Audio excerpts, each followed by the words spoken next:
Hey guys, Cyrus here, and today I wanted to talk about my personal experience buying a property, specifically a condominium, and I wanted to talk about what my experience has been so far and what the next few months will look like as I get closer and closer to moving into it. So, as many of you may know, most sales are what's considered resale. What that means is the property was lived in, after it was brand new, they sold it to a new buyer, and that buyer is now selling it to somebody else. That's considered resale. When that original buyer purchased the property from the developer, that's called new construction, and that's what we're going to be talking about today. So, as an agent, I'm helping people buy properties day in and day out, and it's always a unique experience when us as agents have to do it ourselves. It's always, we go through the same emotional roller coaster as our buyers do, and it's been an experience for me, and it reminds me of to put myself in my client's shoes and to be empathetic to them because I'm now going through it and I've gone through it in the past.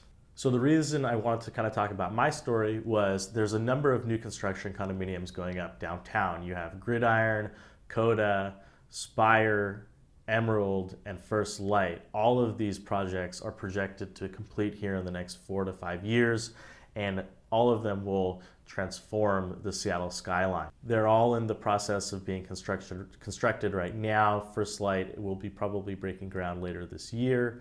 Emerald, Spire, Coda, and Gridiron are all already built or in the process of being built. With that said, the condo boom in Seattle kind of started in 2015-16 after Insignia was completed and sold.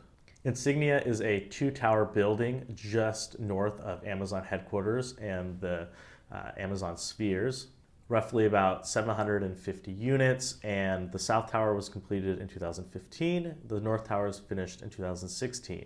After those towers completed, developers who had kind of been avoiding the Seattle condo market all of a sudden saw this real case study of true success. Insignia sold out very quickly, and their sales were very, very successful. This was largely driven by the tech boom here in Seattle. Amazon was really starting to take off, and the developer clearly saw a need for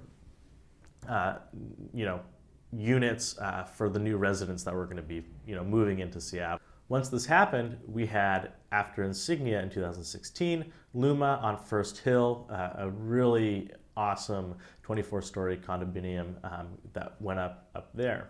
Luma, not quite on the scale of Insignia in terms of size, but a very nice building nonetheless, with some of the nicest views from their rooftop, in my personal opinion. Now this gets me to kind of our topic today, which is the next condo on the block, which is Nexus. So unlike Insignia and Luma, Nexus the process was very, very unique. In Insignia and Luma, we had buyers who were interested would start their buying process approximately a year prior to the building being constructed. Nexus was very unique in the sense that when we looked at Insignia and Luma, they kind of took the standard approach when selling new construction condos. A year prior to completion, buyers would fill out their purchase and sale agreements, put their 10% earnest money, and wait till the building completed before they obviously moved in. So that's a very kind of standard, typical approach. In new construction condominiums, essentially buyers can pre-sale and commit to a unit and lock in a price a year in advance. What made Nexus so unique was when I got involved and when my other clients got involved, the Nexus property was still a diamond parking lot.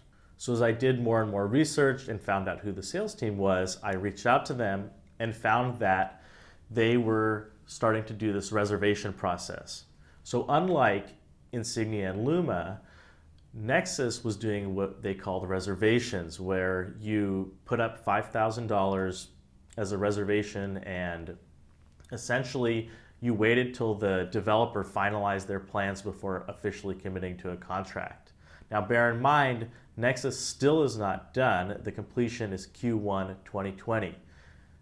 take a step back, this reservation period was in 2016 in April, May, June timeline. So 3 years in advance, I was signing my name down on this reservation agreement to wait for the developer to finalize their plans so that at that point I could commit to a contract and lock in a price. Fast forward from 2016 to 2017, and they built out a full-scale model unit. We got to walk through what our units would essentially look like, or at least a sample of what they would look like. And at that point, we had the official contracts and the official prices for the units that we, made our reservation on. At that point, we had to go into contract and commit 5% up front as our earnest money. So with new constructions like this, there are a lot of risks involved and essentially one reward on the back end. So I wanted to kind of break down what the risks were for us at the time, signing our names down onto Nexus 3 years prior to completion. So the risks for those of us involved were the fact that it was still a parking lot. We had no idea what the building would look like except for, architectural renderings and drawings and, photos that I could pull from the permit on the web. So, in resale, you get to walk in, you get to feel the property, you get to smell what it smells like, you get to see the view out the window, you get to experience parking and really take in the property, whereas in new construction, you do not have that luxury. And in this case, the building hadn't even been partially built yet. So we were really being sold on a vision. So of course, there's lots of risks associated with being sold on a vision. You don't know what the unit will truly look like. They did have a model, but of course, that's not going to be a perfect replica of what it is in real life.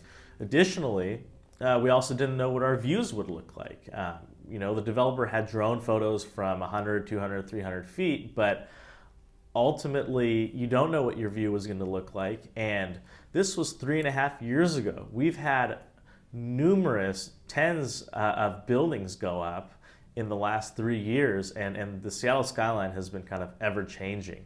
So what I did back then is I analyzed, 10 block radius of Nexus, and I looked at where all the permits were for every new property that was on the horizon to get an idea of where the most ideal, sides were to buy on that had the most protected views.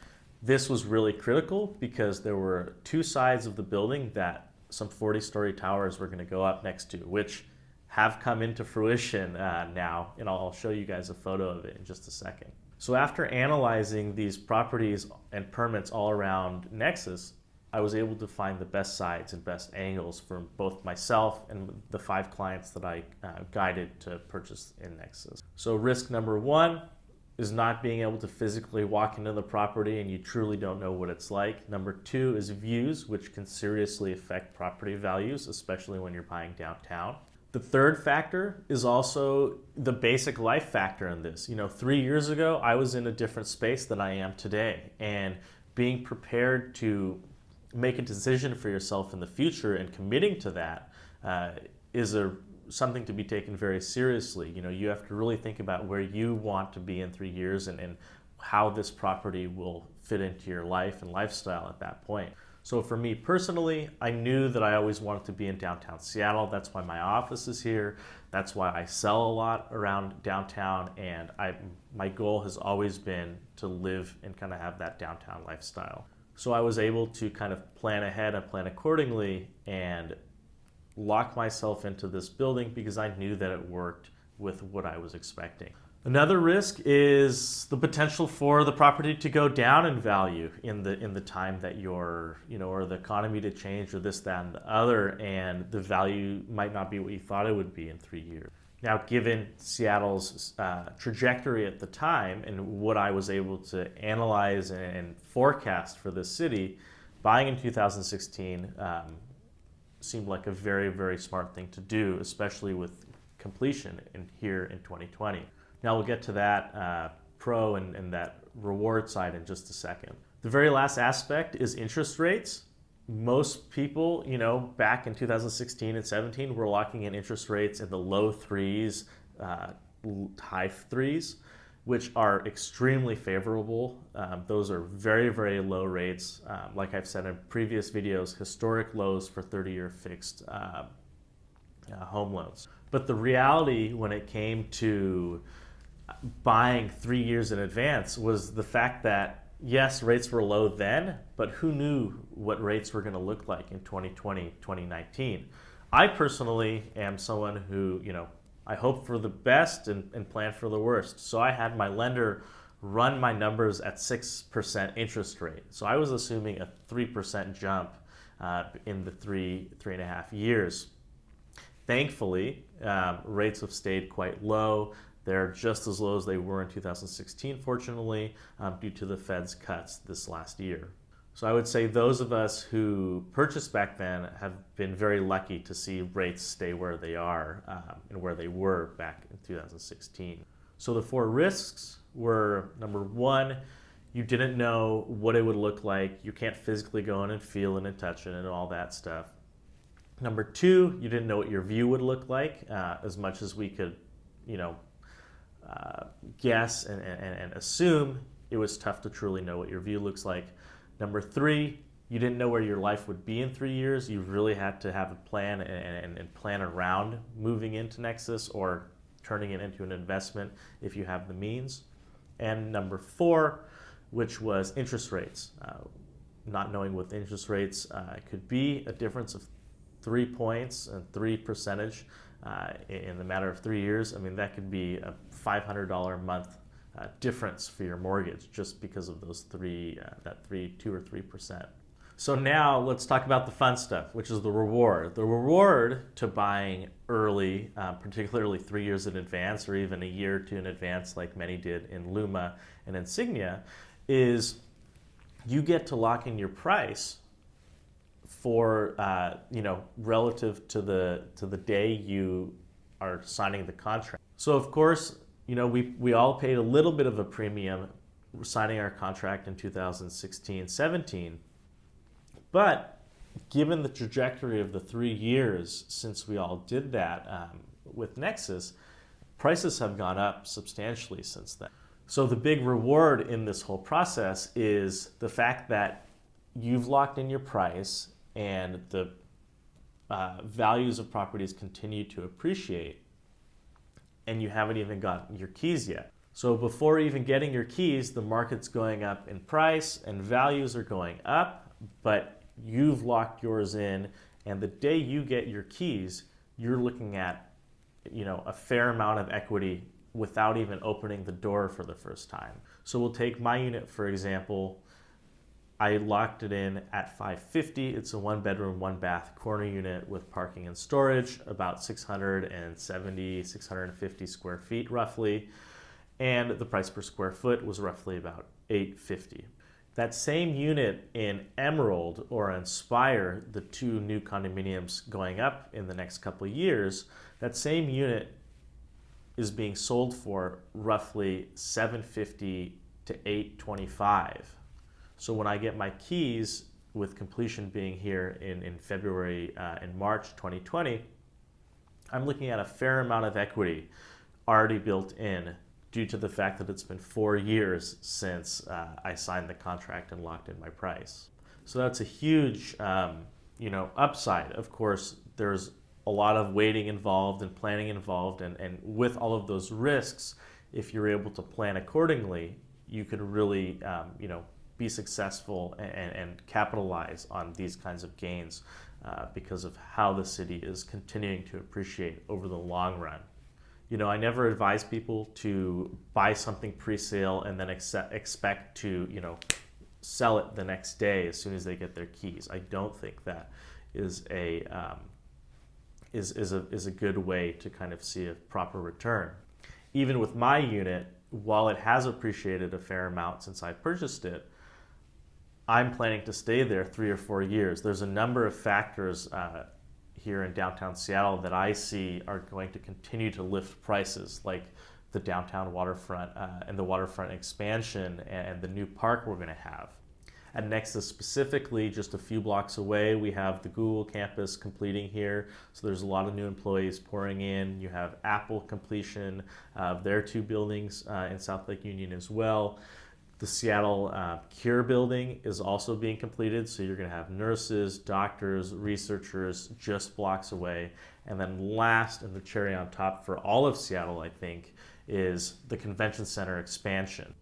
The Convention Center expansion is just a block away from Nexus and just east of the Paramount Theater. So it is almost October 2019, and we're just a few months away from completion. It's nice to see Nexus actually on the skyline.